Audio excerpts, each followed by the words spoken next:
Hi friends, welcome back to my channel. ఈరోజు మీకు ఈ సీరియల్లో ఏం జరిగిందో తెలుసుకోవాలి అనుకుంటున్నారా? అయితే వెంటనే మనం సీరియల్లోకి వెళ్ళిపోదాం. ఇక అక్షయ్ అయితే అవని కోసం ఇంకా దయాకర్ ఇంటికైతే వస్తాడు. దయాకర్ ఇంటి ముందు నుంచుని అవని వస్తే బాగుండు, అవనిని చూద్దామనుకుంటే తనేంటి మొహం దాచుకుని అటు ఇటు వెళ్ళిపోతుంది అని చెప్పి అక్షయ్ అనుకుంటూ ఉండగానే ఇక అవని లోపల నుంచి బయటికి వస్తుంది. బయట ఆరబెట్టిన బట్టల్ని తీస్తూ ఉంటూ ఒక్కసారిగా వెనక్కి తిరిగి చూసేసరికి అక్కడ అక్షయ్ కనిపిస్తాడు. అక్షయ్ని చూసిన అవని తన మనసులో, ఈయన ఖచ్చితంగా ఇల్లు వెతుక్కుంటూ వచ్చారంటే నా కోసమే వచ్చారు, నన్ను చూడ్డానికే వచ్చారు అని చెప్పి ఇంకా అవని అనుకుంటూ ఉండగానే అక్షయ్ నడుచుకుంటూ అవని దగ్గరికి వెళ్తాడు. అవని అయితే, ఎందుకు వచ్చారు? నన్ను చూడ్డానికే కదా అని అడగడంతో ఇక అక్షయ్ చాలా ఎమోషనల్గా, అవును అవును అవని, నీతో మాట్లాడాలన్నా, నీకు నా మోహన్ చూపించాలన్నా నాకు చాలా సిగ్గుగా ఉంది. నీకు నీకు క్షమాపణ అడగాలనుంది. అసలు అసలు నీతో ఎలా మాట్లాడాలో కూడా అర్థం కావట్లేదు అని చెప్పి అక్షయ్ మాట్లాడుతున్న మాటలకి అవని, చాలండి చాలు, నన్ను వెతుక్కుంటూ నా కోసం వచ్చారు, నాకు క్షమాపణ చెప్పాలి అంటున్నారు అంటే నేను ఏ తప్పు చేయలేదని మీరు నమ్ముతున్నట్టే కదా, నా మీద మీకున్న ప్రేమ అలాగే పదిలంగా ఉంది కదా అని అడుగుతుంటే, అదేంటవని అలా మాట్లాడుతున్నావు? ఇంత జరిగినా సరే నువ్వు ధైర్యంగా నిలబడ్డావు. ఏ తప్పు చేయలేదని అందరి ముందు రుజువు చేసుకుంటానని చాలా గట్టిగా చెప్పావు. అందుకే నువ్వంటే నాకు చాలా ఇష్టం. నువ్వు ఏ తప్పు చేయకపోయినా అమ్మని అలాగే నా కుటుంబాన్ని గౌరవించి ఇంటి నుంచి వెళ్ళిపోయావు. నువ్వు ఏ తప్పు చేయలేదని నా మనస్సాక్షికి తెలుసవని, కానీ ఎవరి ముందు నువ్వు తప్పు చేయలేదని చెప్పలేకపోయాను. నన్ను క్షమించు అవని అని చెప్పి ఇక అక్షయ్ అయితే అవనిని క్షమాపణ అడుగుతాడు. చాలండి చాలు, ఎవరు నమ్మినా నమ్మకపోయినా నేను ఏ తప్పు చేయలేదని మీకొక్కరికే తెలిస్తే చాలు అని చెప్పి ఇక అవని కూడా అక్షయ్ని హక్ చేసుకుంటుంది. ఇంతలో దయాకర్ అక్కడికి వచ్చి అవని అక్షయ్లను చూసి చాలా ఆనందపడతాడు. అక్షయ్ అని పిలవడంతో ఇక అవని అక్షయ్లు దూరం అవుతారు. అక్షయ్ అయితే, మీరు ఆ రోజు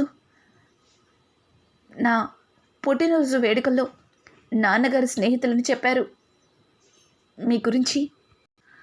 ఆ రోజు తప్పుగా అనుకున్నాను, కానీ ఈరోజు నా భార్యకి మీ ఇంట్లో స్థానం ఇచ్చారు అని చెప్పి ఇక అక్షయ్ మాట్లాడుతుంటే పక్క నుంచి స్వరాజ్యం, చూడు బాబు, ఆయన మీ నాన్నగారికి స్నేహితులే కాదు, నీకు స్వయాన మేనమామ అంటే నాకు అర్థం కాలేదు అని అక్షయ్ మాట్లాడుతూ ఉంటే ఇక దయాకర్ నవ్వుతూ, నువ్వు మా అక్క అనురాధ కొడుకువి, అంటే నా మేనల్లుడివి అని చెప్పి ఇక దయాకర్ అనడంతో ఒక్కసారిగా అక్షయ్ చాలా ఎమోషనల్గా దయాకర్ని హక్ చేసుకుంటాడు. మీరు నా నా మావయ్య అని చెప్పి ఇక అక్షయ్ అయితే చాలా ఆనందపడతాడు. ఇక అవని కూడా, అవునండి, ఈయన మీ అమ్మగారికి స్వయాన తమ్ముడంట అని చెప్పి ఇక అవని కూడా చెప్పడంతో ఇంకా స్వరాజ్యం, మాటలతోనే కడుపు నింపుకుంటారా, లోపలికి రండి, భోజనం పెడతాను అని అంటుంటే ఇంకా అక్షయ్ అయితే, పర్వాలేదు, ఇంక నేను బయలుదేరుతాను అని చెప్పి ఇక అక్కడి నుంచి అక్షయ్ వెళ్ళడానికి ప్రయత్నిస్తుంటే, చూడలుడు, నువ్వు మా ఇంటికి రాక వచ్చావు. చిన్నప్పటి నుంచి నిన్ను దగ్గరికి తీసుకోవాలని, గుండెలకి హత్తుకోవాలని ఎంతగానో ఆశపడ్డాను, కానీ ఏ రోజు కూడా మీ నాన్న రాజేంద్ర ప్రసాద్ నాకు ఆ అవకాశం ఇవ్వలేదు. నేను ఒక తాగుబోతునని, అలాగే నేను నిజం చెప్తే ఎక్కడ నువ్వు మీ అమ్మకి దూరం అవుతావని నన్ను ఎప్పుడు కూడా దూరంగానే పెట్టారు. కానీ ఈరోజు నిజం తెలిసింది, నువ్వు నా ఇంటికి వచ్చావు. చూడు, నువ్వు భోజనం చేయందే ఇక్కడి నుంచి వెళ్ళేదే లేదు అని చెప్పి ఇక అక్షయ్ని లోపలికి తీసుకెళ్ళి భోజనం అయితే పెడతారు. అలా అందరూ కూడా సరదాగా మాట్లాడుకుంటారు. ఇంతలో అనుకోకుండా స్వరాజ్యానికి అవని గురించి గుర్తొస్తుంది. చూడు బాబు, నువ్వు చూస్తుంటే ఇంత మంచివాడివి, మరి నీ భార్యని కట్టుబట్టలతో ఇంటి నుంచి పంపించేసినప్పుడు కనీసం నువ్వన్నా ఆపాలని అనుకోలేదా అని అనడంతో ఇక అక్షయ్ అయితే ఏం మాట్లాడలేక మౌనంగా ఉండిపోతాడు. అర్థం చేసుకున్న అవని, పిన్ని నేను మీతో తర్వాత మాట్లాడతాను, ఏవండి ముందు మీరు భోంచేయండి అని అంటుంటే ఇక అక్షయ్ భోజనాన్ని తినలేక అక్కడి నుంచి లేచి ఇక వెళ్తాను ఇంకా చాలు అని చెప్పి వెళ్ళిపోబోతుంటే ఏవండి ఆగండి అని చెప్పి అవని అయితే అక్షయ్ దగ్గరికి వస్తుంది.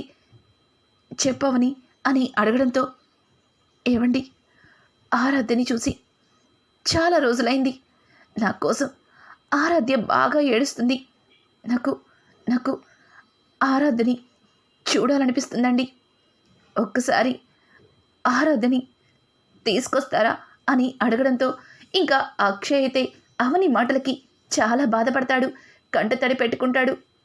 అలాగే తప్పకుండా అవని, ఆరాధ్య కూడా నీకోసం ఎంతగానో ఏడుస్తుంది, నిన్ను చూస్తే చాలా ఆనందపడుతుంది అని చెప్పి ఇక అక్షయ్ అక్కడి నుంచి వెళ్ళిపోతాడు.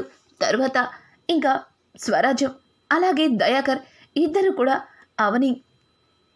అవని దగ్గరికి తీసుకొని అవనిని ఇక త్వరలోని నీ కష్టాలన్నీ తీరిపోతాయి, ఖచ్చితంగా నువ్వు ఏ తప్పు చేయలేదని ఇంట్లో అందరూ కూడా నిన్ను అర్థం చేసుకుంటారు, నీలాంటి మంచిదాన్ని దూరం చేసుకున్నందుకు వాళ్ళకి ఏదో ఒక శిక్ష పడుతుంది అని చెప్పి స్వరాజ్యం మాట్లాడుతుంటే పిన్ని అది నా కుటుంబం, అందులో ఎవ్వరూ కూడా బాధపడకూడదు, ఎప్పుడు వాళ్ళు సంతోషంగా ఉండాలి, ఇంకెప్పుడు నా కుటుంబం గురించి ఇలా తప్పుగా మాట్లాడకండి అని అనుకుంటూ అక్కడి నుంచి లోపలికి వెళ్ళిపోతుంది.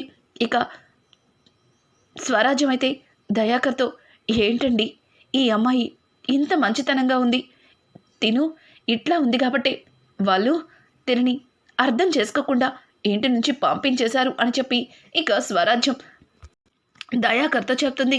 ఇంకా ఇది ఇలా ఉండగా అక్షయ్ చాలా సంతోషంగా ఇంటికైతే వెళ్తాడు.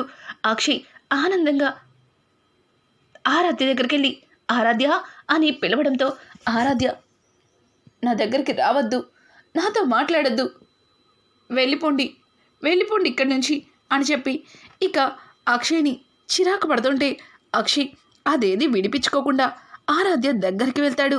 ఆరాధ్య నీకు నా మీద చాలా కోపంగా ఉంది కదా అని అంటుంటే అవును, చాలా అంటే చాలా కోపంగా, నీతో మాట్లాడాలని కుదరలేదు డాడీ, వెళ్ళిపో ఇక్కడి నుంచి, నువ్వు అమ్మని ఇంటి నుంచి వెళ్ళిపోయినప్పుడు ఒక్కసారి కూడా ఉండమని అడగలేదు, పాపం అమ్మ వెళ్తూ నిన్ను నిజంగానే నేను తప్పు చేశానని కూడా అడిగింది, అప్పుడు కూడా నువ్వు ఏమీ మాట్లాడలేదు అని చెప్పడంతో ఇక ఆ మాటలకి అక్షయ్ సరే నేను చేసిన తప్పుకి నిన్ను అమ్మ దగ్గరికి తీసుకెళ్తాను, మరి నన్ను క్షమిస్తావా అని అంటుంటే ఇక ఆరాధ్య ఏంటి నన్ను అమ్మ దగ్గరికి తీసుకెళ్తావా నిజంగానా అని అడగడంతో అవును నిజంగానే నిన్ను అమ్మ దగ్గరికి తీసుకెళ్తాను, కానీ ఈ విషయాన్ని ఎవ్వరికీ చెప్పకూడదు, నాకు ప్రామిస్ చేయి అని చెప్పడంతో ఇక అక్షయ్ అన్న మాటలకి ఆరాధ్య అయితే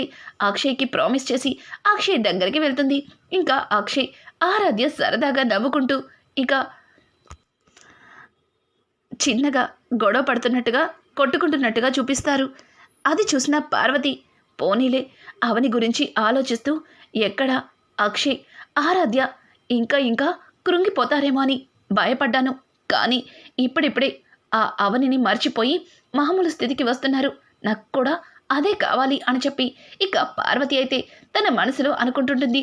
ఇంతలో భానుమతి కూడా ఆ సంఘటనని చూసి పార్వతి ఏంటి అక్షయ్ని అలా చూస్తున్నావు, వాడు అవని గురించి ఎక్కడ కృంగిపోతాడేమో అని భయపడ్డావు కదా, ఇక ఆ అవని పీడ వదిలిపోయినట్టే, నిదానంగా అక్షయ్ అవనిని మర్చిపోతాడు, అదిగో ఆ బుడ్డది కూడా ఇక అమ్మ అని అడగదు అని చెప్పి ఇక భానుమతి కూడా పార్వతితో మాట్లాడుతుంటే ఈ ఇద్దరి మాటలు విన్న పల్లవి అయితే అమ్మయ్య ఇక అవని బెడద కొంతవరకు తీరినట్టే, ఇక కమల్ బావ ఏం చేస్తున్నాడో దాని గురించి ఆలోచించాలి అని చెప్పి ఇంకా పల్లవి అయితే తన గదిలోకి వెళ్ళిపోతుంది. ఇంకా ఉదయానైతే పార్వతి పల్లవి కోసం వస్తుంది. పల్లవి నాకు ఒకసారి లాకర్ కీస్ కావాలి అని చెప్పడంతో, అత్తయ్య నేను వాష్రూమ్లో ఉన్నాను, లాకర్ కీస్ కబోర్డ్లోనే ఉన్నాయి, వస్తున్నాను అని అంటుండే, పల్లవి అక్కడ మీ మావయ్య గారు నా కోసం ఎదురు చూస్తున్నారు, నేను త్వరగా వెళ్ళాలి, ఎక్కడ పెట్టావు లాకర్ కీసు అని అడగడంతో, అక్కడే కబోర్డ్లో ఉన్నాయి అత్తయ్య అని చెప్పడంతో, ఇంకా పార్వతి అయితే కబోర్డ్ని ఓపెన్ చేస్తుంది. అక్కడ కబోర్డ్లో ఉన్న బట్టలు ఒక్కసారిగా కింద పడిపోతాయి. అలా పడిపోవడంతో ఆ రోజు అవని ఇంటి నుంచి గడప దాటి బయటికి వెళ్ళినప్పుడు తన ఒంటి మీద ఏ చీర అయితే ఉందో ఆ చీర కనిపించడంతో ఒక్కసారిగా పార్వతి షాక్ అయిపోతుంది.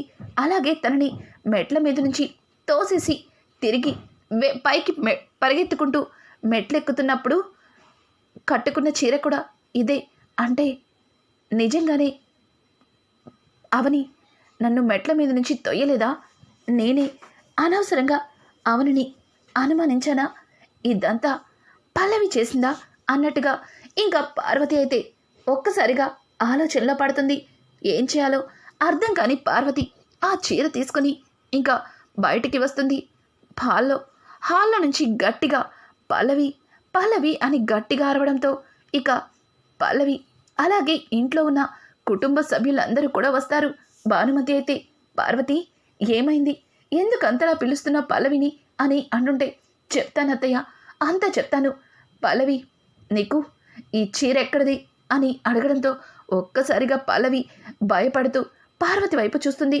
ఇంకా పార్వతి అయితే అడిగిన దానికి సమాధానం చెప్పవేంటి, ఎక్కడిది చీర నీకు అని అంటూ ఉంటే ఆ మాటలకి ఇంకా పల్లవి అయితే అది నాది కాదత్తయ్య, అవని అక్కది అని అంటుంటే, అయితే అవని చీర నీ కబోర్డ్లోకి ఎలా వచ్చింది అని అడుగుతూ ఉంటే ఆ మాటలకి ఇంకా పల్లవి అయితే అది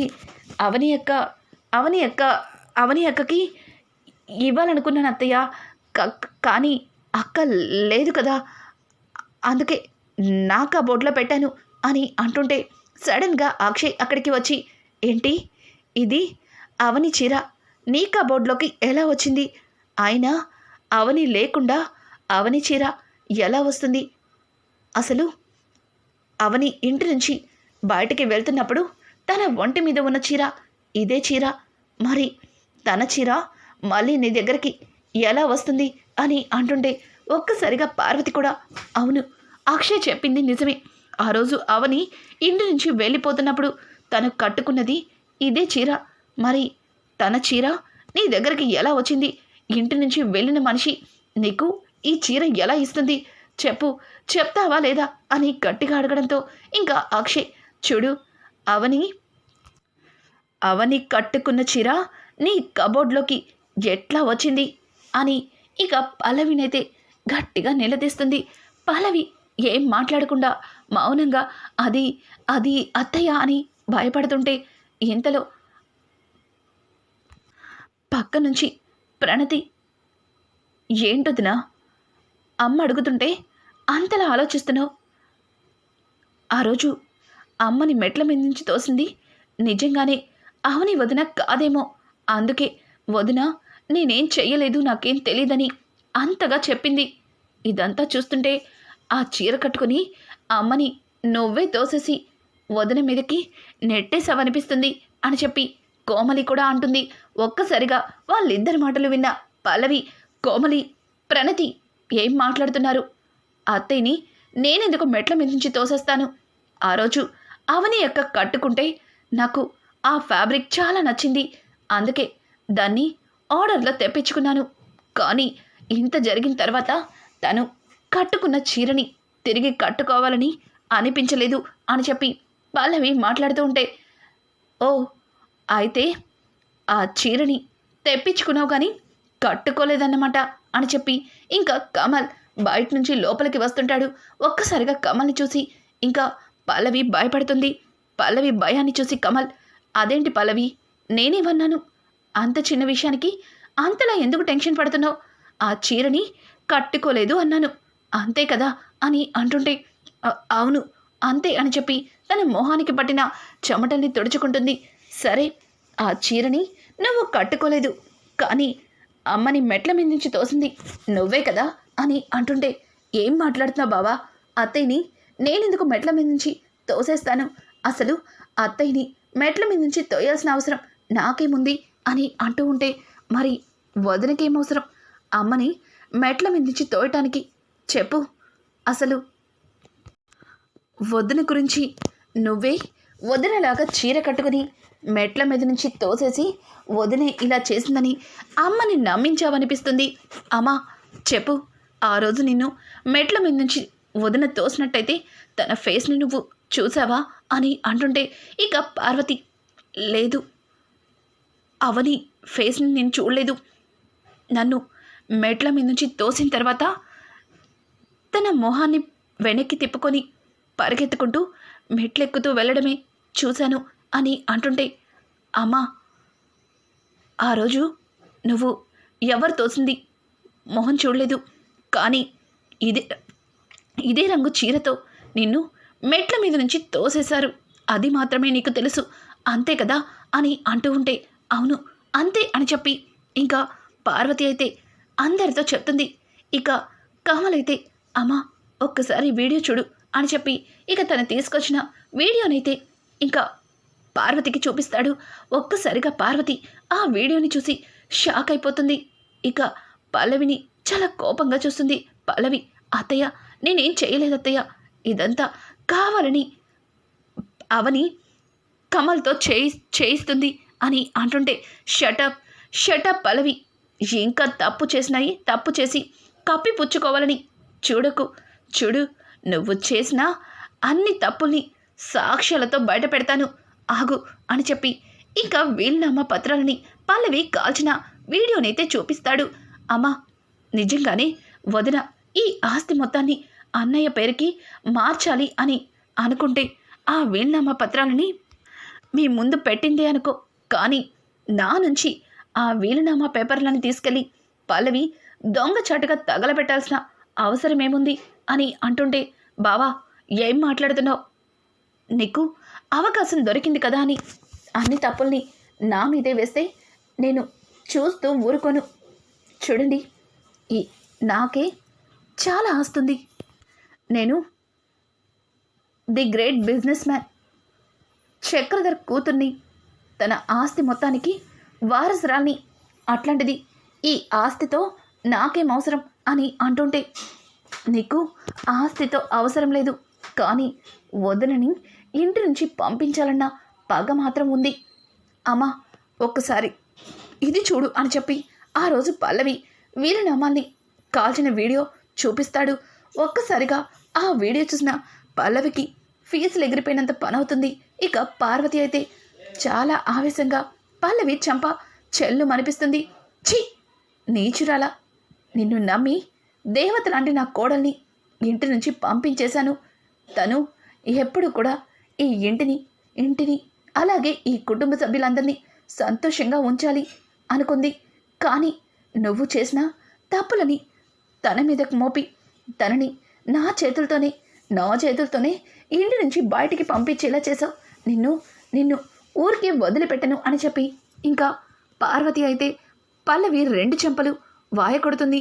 ఇంతలో రాజేంద్ర అయితే, అసలు నీకేం అన్యాయం చేశాం? దేవతలాంటి పల్లవి మీద, దేవతలాంటి ఈ ఇంటి పెద్ద కోడల మీద ఎన్ని అభండాలు పడ్డాయి. పిచ్చిది, అన్ని మాటలన్నా సరే నేను ఏ తప్పు చేయలేదు, ఈ అంతటికీ కారణం పల్లవినే అని అందరి ముందు కనీసం గొంతెత్తి కూడా చెప్పలేకపోయింది. అప్పుడు కూడా ఎక్కడ తన మరిది కాపురం నాశనం అవుతుందేమో అని ఆలోచించింది అని చెప్పి ఇక రాజేంద్ర పల్లవిని తిడుతూ ఉంటాడు. ఇంకా రాజేంద్ర అయితే పార్వతితో, చూసావా పార్వతి, అవని గురించి మొదటి నుంచి నీకు చెప్తూనే ఉన్నాను, కానీ నువ్వే అనవసరమైన అపోహలతో అవనిని అనుమానించావు, ఇంటి నుంచి పంపించేశావు అని చెప్పి ఇక పార్వతిని రాజేంద్ర అయితే తిడుతూ ఉంటాడు. పార్వతి, నన్ను క్షమించండి, నేను చాలా పెద్ద తప్పు చేశాను. ఈ ఇంటి దీపాన్ని, ఈ ఇంటి మహాలక్ష్మిని ఇంటి నుంచి వెళ్ళగొట్టాను. ఇదిగో ఈ శూర్పణఖ మాటలు విని దేవతలాంటి నా కోడల్ని చాలా అంటే చాలా మాటలు అన్నాను. నా నా చేతులతో తనని చాలా బాధ పెట్టాను. నన్ను క్షమించండి. రే అక్షయ్, నేను చాలా పెద్ద తప్పు చేశానురా. అవనిని చాలా అవమానించాను. నా మాటలతో తన మనసుని చాలా బాధ పెట్టాను. నన్ను నన్ను క్షమించండి. చూడు, నీలాంటిది ఇంకా ఇంట్లో ఉండడానికి వీల్లేదు. వెళ్ళిక్కడి నుంచి అని చెప్పి పార్వతి అయితే ఇక పల్లవిని కసురుకుంటుంది. కమలైతే, అమ్మా ఇదిగో, నిజం తెలిసిన మరుక్షణం నువ్వు తీసుకునే నిర్ణయం ఇలానే ఉంటుందనే. ఎన్ని రోజులు ఈ నిజం తెలిసిన వదిన ఎవరి ముందు పల్లవి గురించి నిజాన్ని బయట పెట్టలేదు. అమ్మా, మనందరం ఉమ్మడి కుటుంబంగా ఉండాలి. అలాగే ఎట్లాంటి కలతలు రాకూడదు. ఇక ఈ విషయం మన కమల్కి తెలిసిందంటే తర్వాత కమల్ ఏ పనైనా చేస్తాడు. చూడండి, ఈ నిజాన్ని మనలోనే దాచుకోవాలి. ఎట్టి పరిస్థితుల్లో ఇది కమల్కి తెలియకూడదు అని చెప్పి ఇంకా శ్రీకర్ అయితే పార్వతితో చెప్పడంతో, పార్వతి, చూసావా నా పెద్ద కొడలు, నువ్వు ఎన్ని తప్పులు చేసినా నిన్ను పెద్ద మనసుతో క్షమించమనింది. అలాగే నీ భర్తకి నిజం చెప్పొద్దు అంది. అట్లాంటి అవరిని ఇట్లాంటి నిందలు వేసి నా చేతులతో బయటికి పంపించేలా చేసావు. ఛీ, నిన్ను నమ్మి చాలా పెద్ద తప్పు చేశాను. రే అక్షయ్, నన్ను అవని దగ్గరికి తీసుకెళ్ళరా అని అడగడంతో ఇంకా అక్షయ్ అయితే, అమ్మా, అవనితో నేను మాట్లాడతాను, తనని నేను తీసుకొస్తాను అని చెప్పి ఇక ఆరాధ్యని పిలిచి ఆరాధ్యని తీసుకుని అవని దగ్గరికి వెళ్తాడు. ఒక్కసారిగా ఆరాధ్యని తీసుకుని వెళ్ళిన అక్షయ్ని చూసి స్వరాజ్యం చాలా సంతోషిస్తుంది. అమ్మా అవని అని పిలవడంతో ఇక అవని అయితే లోపల నుంచి బయటికి వస్తుంది. ఏంటి పిన్ని అని అంటుంటే, చూడు ఎవరొచ్చారో అని అనడంతో ఒక్కసారిగా పరిగెత్తుకుంటూ ఏవండి అని చెప్పి ఇంకా అక్షయ్ని అలాగే ఆరాధ్యని చూడగానే ఆరాధ్య అమ్మా అని చెప్పి ఇంకా అవనిని హక్ చేసుకుంటుంది. అలా అవని, అక్షయ్, ఆరాధ్య ముగ్గురు కూడా ఒక్కటవుతారు.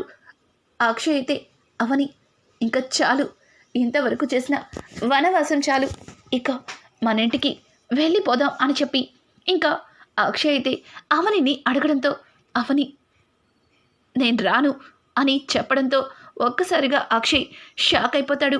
ఏమైంది అవని, నువ్వు ఏ తప్పు చేయలేదని ఇంట్లో అందరికీ తెలిసింది. అమ్మే నిన్ను దగ్గరుండి తీసుకురమ్మని పంపించింది. కానీ నువ్వెందుకు ఇలా మాట్లాడుతున్నావు అని అంటుంటే, ఏవండి, నన్ను ఇంటి నుంచి పంపించేశారని నాకు ఎవరి మీద కోపం లేదు. అలా అని తిరిగి మళ్ళీ ఆ ఇంట్లో అడుగు పెట్టనని కాదు. ఇంతవరకు జరిగిన గొడవలు చాలు. మనం కొద్ది రోజులు ఇక్కడే వీళ్ళతోనే సంతోషంగా ఉందాం. అలా అని కుటుంబాన్ని వదిలిపెట్టి కాదు. పండగలప్పుడు అందరం కలిసి సరదాగా పండగలు చేసుకుందాం. కానీ నేను ఆ ఇంట్లో ఉండడం వల్ల ఆ ఇంట్లో పల్లవి చాలా ఇబ్బంది పడుతుంది. అందుకే అని చెప్పి ఇంకా అవని మాట్లాడిన మాటలకి అక్షయ్ కూడా ఒక నిర్ణయానికి వస్తాడు. సరే, ముందు నాతో రా అని చెప్పి అక్షయ్ అవనిని తీసుకుని ఇంటికైతే వెళ్తాడు. ఇంకా పార్వతి అయితే అవనిని చూసి, అమ్మా అవని అని ఇంకా పరిగెత్తుకుంటూ అవని దగ్గరికి వెళ్తుంది. అవనికి 2 చేతులు పట్టుకుని క్షమాపణ అడుగుతుంది. అలాగే తన చేతులతో అవనికి హారతిచ్చి లోపలికి తీసుకెళ్తుంది. ఇంకా అక్షయ్ రాజేంద్ర దగ్గరికి వెళ్ళి, నాన్న, అవని ఏ తప్పు చేయలేదని అందరం తెలుసుకున్నాం అని అంటుంటే, అవును, అవని ఏ తప్పు చేయలేదని ముందు నుంచి నేను చెప్తానే ఉన్నాను. ఈరోజు నాకు చాలా సంతోషంగా ఉంది. మళ్ళీ మన కుటుంబం మునుపటిలాగే ఆనందంగా ఉండాలి అని అంటూ ఉంటే ఆ మాటలకి ఇక అప్పుడే ఇంట్లోకి వస్తున్న కమల్ అదంతా చూసి షాక్ అయిపోతాడు. వదినా, నువ్వు వచ్చేసావా? నిన్ను అన్నయ్య తీసుకొచ్చారా? అన్నయ్య, నాకు తెలుసు అన్నయ్య, నువ్వు వదిన్ని విడిచిపెట్టకుండా ఉండలేవని. అమ్మా, వదిన ఎక్కడికి వెళ్ళదమ్మా, ఇక ఆ వదిన ఇక్కడే ఉంటుందమ్మా అని మాట్లాడుతుంటే ఇంకా జరిగిందేది కమల్కి తెలియకూడదు కాబట్టి పార్వతి, అవును అవును కమల్, ఈ రోజు నుంచి అవని ఇక్కడే ఉంటుంది. తనిక ఎక్కడికి వెళ్ళదు. అవని ఏ తప్పు చెయ్యలేదు. నేనే అనవసరంగా పొరపాటు పడ్డాను అని చెప్పి ఇక పార్వతి అయితే కమల్తో చెప్పడంతో, వదిన విన్నావుగా, అమ్మే చెప్తుంది నువ్వు ఏ తప్పు చేయలేదని. నాకు తెలుసు వదిన, అమ్మ భ్రమపడింది. ఇక వదిన వచ్చేసింది కాబట్టి అందరం సంతోషంగా ఉండొచ్చు అని అంటుంటే, ఇంకా అక్షయ్, నాన్న, అమ్మ, మేము మేము ఇంటి నుంచి వెళ్ళిపోవాలనుకుంటున్నాం అని చెప్పడంతో ఒక్కసారిగా రాజేంద్ర తన గుండె పట్టుకుని అక్కడికక్కడే కుప్పకూలిపోతాడు. ఇక రానున్న ఎపిసోడ్స్లో ఇంటిని వదిలి వెళ్ళాలనుకున్న కమల్ అలాగే అక్షయ్ అలాగే అవని నిర్ణయాన్ని రాజేంద్ర పార్వతులు అంగీకరిస్తారా? ఇక రానున్న ఎపిసోడ్స్లో పల్లవి ఎట్లాంటి కుట్రలు చేయబోతుంది? ఇట్లాంటి లేటెస్ట్ ఎపిసోడ్స్ మీకు మరిన్ని కావాలి అనుకుంటే మా ఛానల్ని సబ్స్క్రైబ్ చేసుకోవడం మాత్రం మర్చిపోకండి. Thanks for watching. Hi friends, welcome back to my channel. ఈరోజు మీకు